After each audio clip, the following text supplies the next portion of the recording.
Assalamualaikum warahmatullahi wabarakatuh. Halo sobat semua, selamat berjumpa kembali di channel Pecinta Horor. Sobat semua, cerita kali ini merupakan kisah nyata yang terjadi puluhan tahun silam tentang ditemukannya sesosok mayat yang pada saat itu sangat menghantui penduduk desa di sekitar tempat kejadian.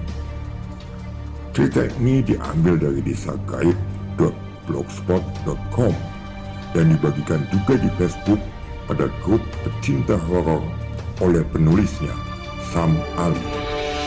Nama tokoh dan tempat yang berhubungan sengaja disamarkan oleh sang penulis agar tidak menimbulkan takwa sangka lain. Nah, seperti apa kisahnya? Inilah misteri kematian Suryan. Cerita tulis oleh Sam Ali.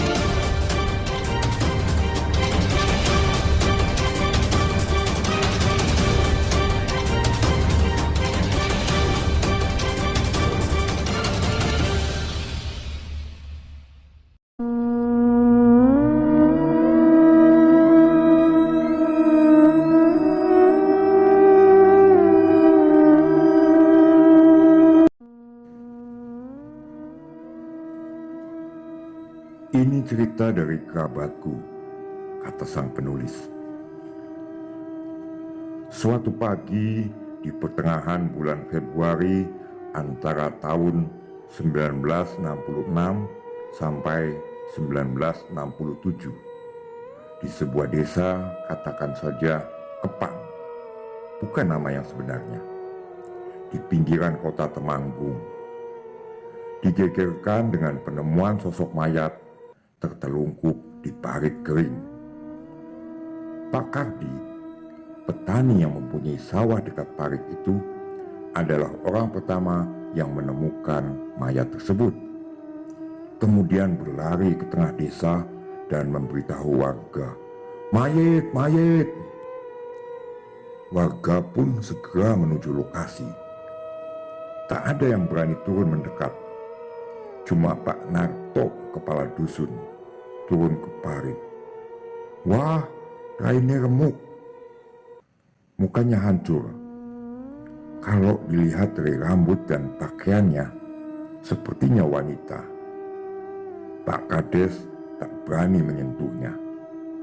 Warga pun menghubungi Babinsa dan Polsek setempat. Saat polisi mengangkatnya, barulah warga tahu siapa mayat tersebut, karena separuh wajahnya masih utuh. "Oh, Suryanto. Suryanto kui." Suryanto adalah seorang pria berpenampilan wanita. Biasa disebut waria.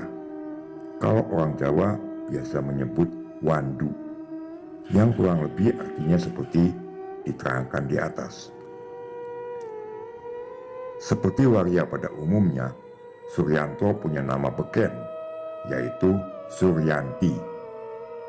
Sedikit profil tentang Suryanti. Dia adalah seorang yang biasa disebut sebagai asisten perias pengantin dari Mbok Jenggo, perias tersohor di kala itu. Suryanti juga tergolong orang yang baik, supel, dan lucu. Hampir seluruh kelurahan kenal dengannya. Karena perawakannya memang lebih seperti wanita. Tak jarang ada orang yang mengira dia adalah seorang wanita tulen karena tubuhnya yang kecil, ramping, dan jarinya yang lentik. Kembali ke penemuan jasad. Setelah jasad itu diambil dan dibawa oleh polisi, hari itu warga mulai bertanya-tanya perihal kenapa Suryanti tewas dengan cara yang mengenaskan. Warga yang sempat melihat mulai berspekulasi.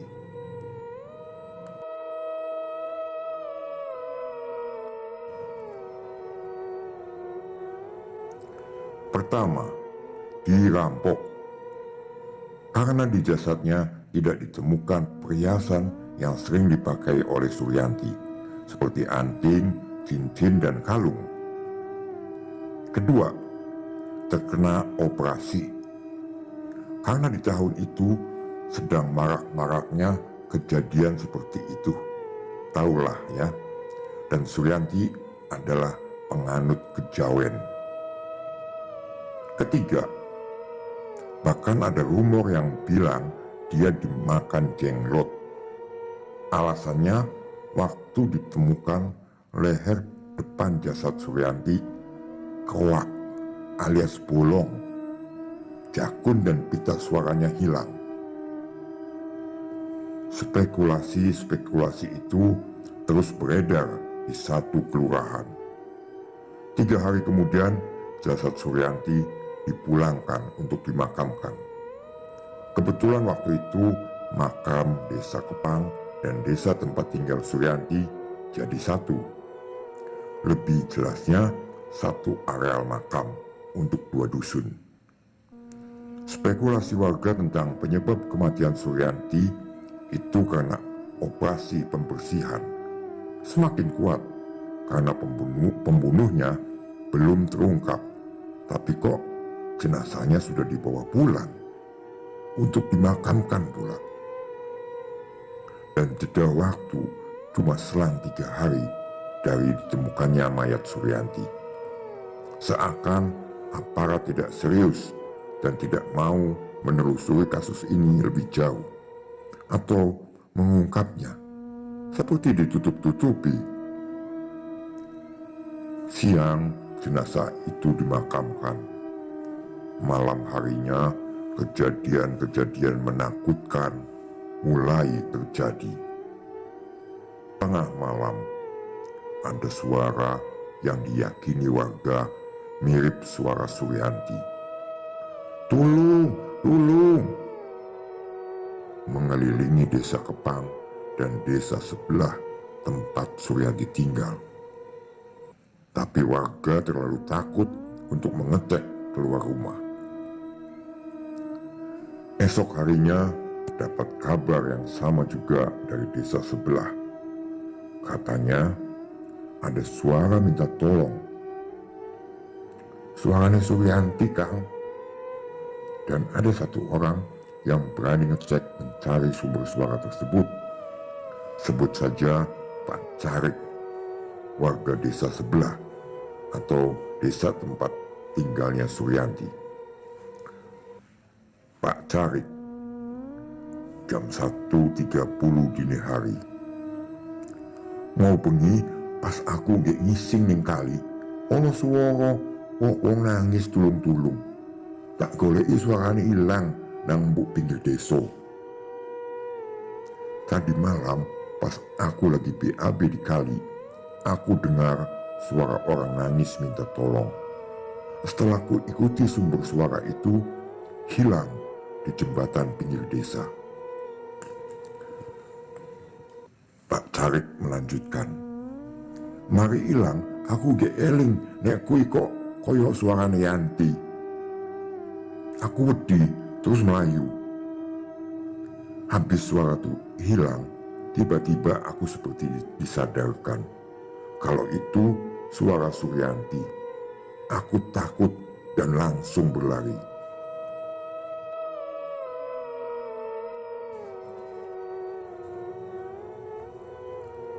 Sebut saja Bu Yani, warga desa Kepang yang memiliki warung kecil menjual kebutuhan sehari-hari. Kejadiannya sekitar jam 10 malam. Waktu itu desa menjadi mencekam, sepi, tak ada orang yang berani keluar. Bu Yani pun memilih untuk menutup warungnya lebih awal. Sekira jam 10 ada yang mengetuk pintu rumahnya. "Tok tok tok, kula nuwun." Bu Yani takut, memilih untuk tidak membukakannya dan pura-pura tidur. Tapi suara ketukan itu terus berulang. Yang tadinya pelan menjadi semakin keras. Tok tok tok, won, tok tok tok, kula nuwun, Bu. Tok tok tok tok. Suara itu terdengar semakin nyata.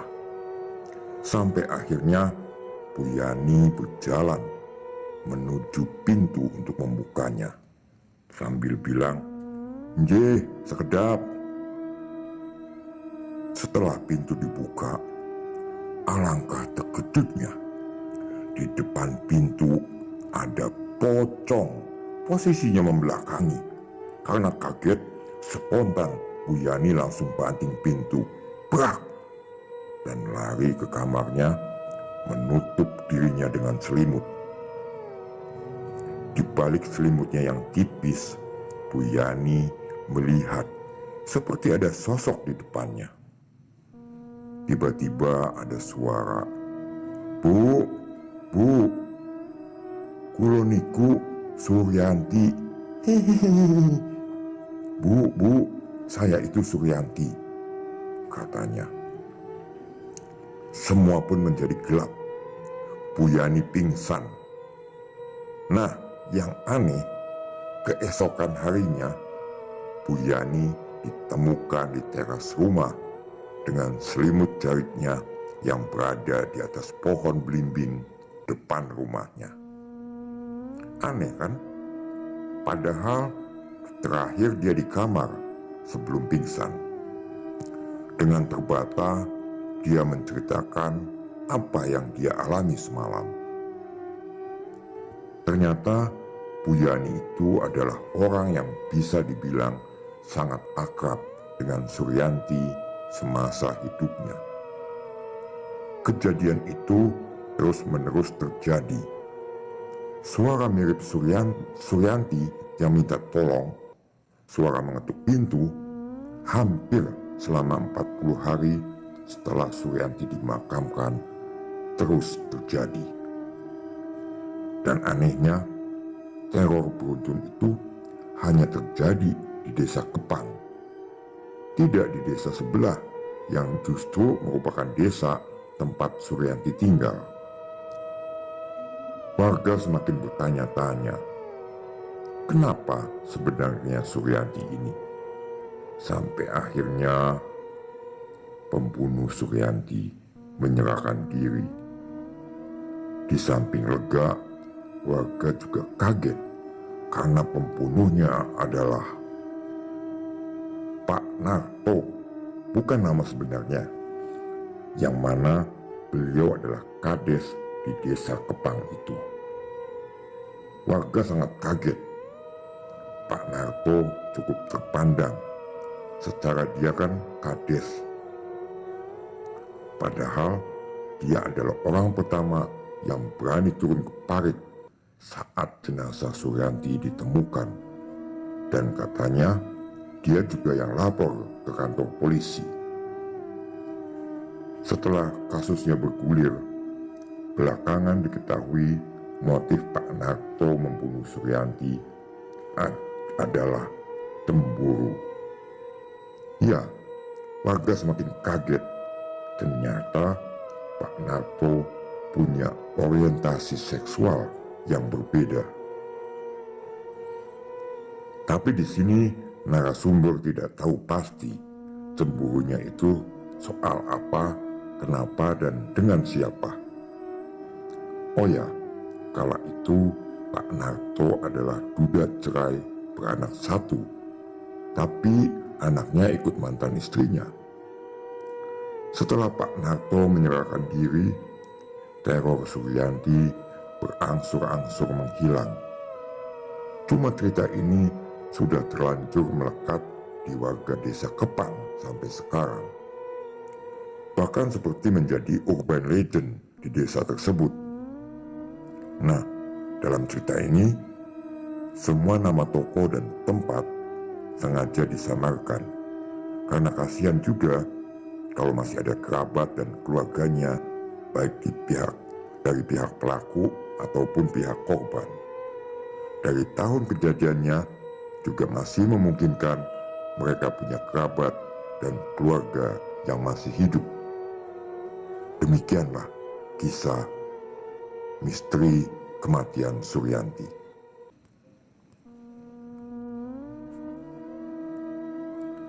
Itulah kisah nyata kali ini yang dapat kami bagikan untuk sobat semua.